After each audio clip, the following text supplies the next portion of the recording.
Commercial project करना चाहते हैं, या आप ये जानना चाहते हैं कि कमर्शियल प्रोजेक्ट कैसे शुरू होते हैं, कैसे, वो ये है कि आपने एक बिल्डिंग बनानी है और वो बिल्डिंग आपने लोगों के लिए बनानी है और लोगों को उसके अंदर इन्वेस्ट करना चाहिए। बिल्डर वाले काम में बड़ी स्ट्रेस आती है और फिर चीज़ मिल नहीं होती, और चीज़ मिले नहीं तो आपका लेंटर नहीं मुकम्मल हो सकता। क्योंकि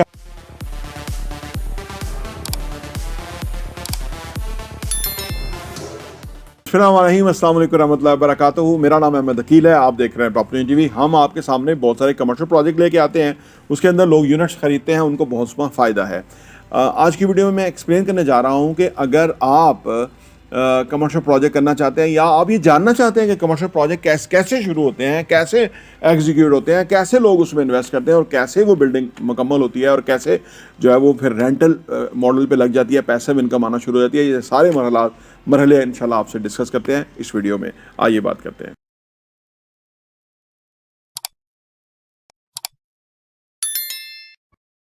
वेलकम बैक।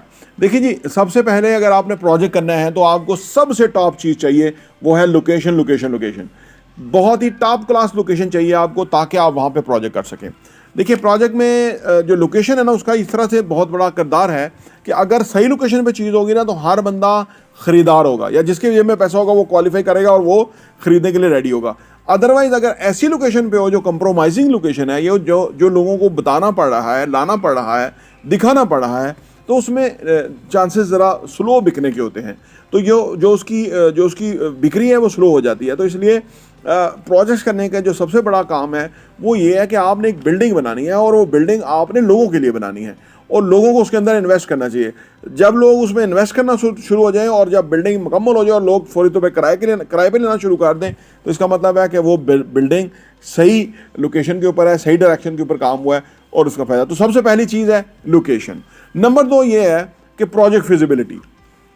आपको ये देखना होता है कि अगर आप प्रोजेक्ट सिर्फ प्लॉट लेके और आप उसको सेलिंग मॉडल पे डालेंगे कि भाई यूनिट्स सेल करें और उससे डाउन पेमेंट आएगी और अदर एक साथ आएंगी और बिल्डिंग बनेगी, तो ये एक मॉडल है।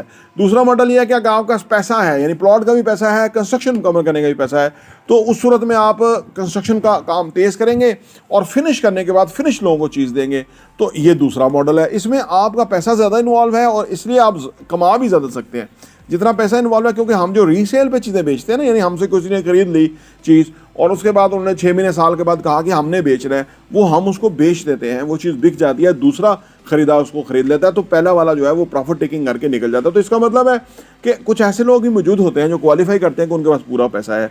तो ये दोनों ही सूरत हाल है कि अगर आप जो पहले फिजिबिलिटी बनाएंगे कि किस तरह से आपने करना है, किस मॉडल पे जाना है, फिर उस फिजिबिलिटी के अंदर आप जो है वो लोगों को इनकरेज करेंगे, उनको वेलकम करेंगे, उनको आप ऑफ़र करेंगे कि वो आपके प्रोजेक्ट में इन्वेस्ट करें।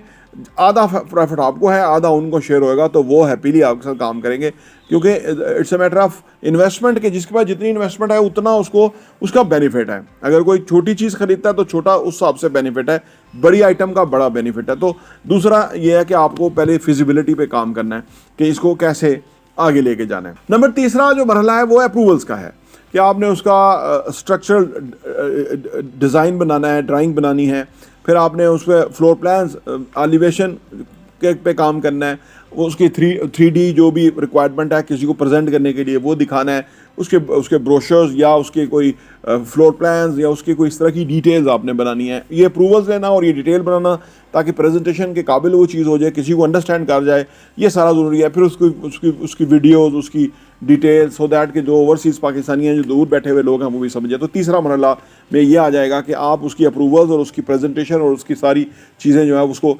क्लैरिटी के साथ जो प्रेजेंट कर सकें। तो ये बहुत इंपॉर्टेंट मरहला है। चौथे मरहले के अंदर ये है कि आप फिर साथ साथ तो आप सेल्स शुरू कर चुके हुए हैं, साथ साथ आप फिर कंस्ट्रक्शन शुरू करते हैं। कंस्ट्रक्शन शुरू करेंगे तो सबसे पहले डिगिंग का मरहला स्टार्ट होगा। उसके बाद जितना अप्रूवल है कि कितने फुट गहराई के अंदर बिल्डिंग खुदेगी। एक बात याद रहे कि जितनी बड़ी मल्टी स्टोरी बिल्डिंग होगी उतनी उसकी फाउंडेशन के ऊपर ज़्यादा काम होगा। तो लिहाजा उस हिसाब से कि अगर ग्राउंड +4 है या ग्राउंड +9 है, वट तो उस हिसाब से जो है ना वो फाउंडेशन वर्क काम होगा और उसके ऊपर सबसे पहले लीन वर्क होगा। उसके बाद उसके ऊपर स्टील का काम जो होगा, बेड वर्क स्टार्ट हो जाएगा। और उसके बाद वॉल्स पे काम होगा और ग्राउंड फ्लोर का जो स्लैब डल जाएगा। तो उसके बाद फिर फर्दर अगले मरहलों में काम। हमने अभी आपको 6 स्टार हाइट्स का दिखाया है ये सारा प्रोसेस। अगर आप पिछली वीडियो जाके देखें तो वो उस मरहले में हम थे जब लीन वर्क था, फिर बेड वर्क था, फिर दीवारों पे काम हुआ, फिर उसका जो ग्राउंड फ्लोर का स्लैब हो गया और अब उसके कॉलम्स के ऊपर काम हो रहा है और सून ये फिलिंग हो जाएगी और उसके बाद इसका जो ग्राउंड फ्लोर का जो छत है, सीलिंग है, उसके ऊपर काम हो जाएगा। तो ये सारे मरहले हम आपको दिखाते रहते हैं सो दैट कि आप रिलेट कर सकें, ताकि आपको बिल्डिंग की समझ आए कि काम किस तरह से मुकम्मल होता है। तो इसके बाद आप जो स्ट्रक्चर, फ्रेम स्ट्रक्चर है, उसको मुकम्मल कर लेते हैं 100%। फ्रेम स्ट्रक्चर मुकम्मल हो जाए तो काफ़ी सारी जो काम है उसकी नोयत भी बदल जाती है और फिर काम थोड़ा कंट्रोल में आ जाता है, क्योंकि बिल्डिंग के काम के अंदर ना स्टील की बहुत इंपॉर्टेंस है।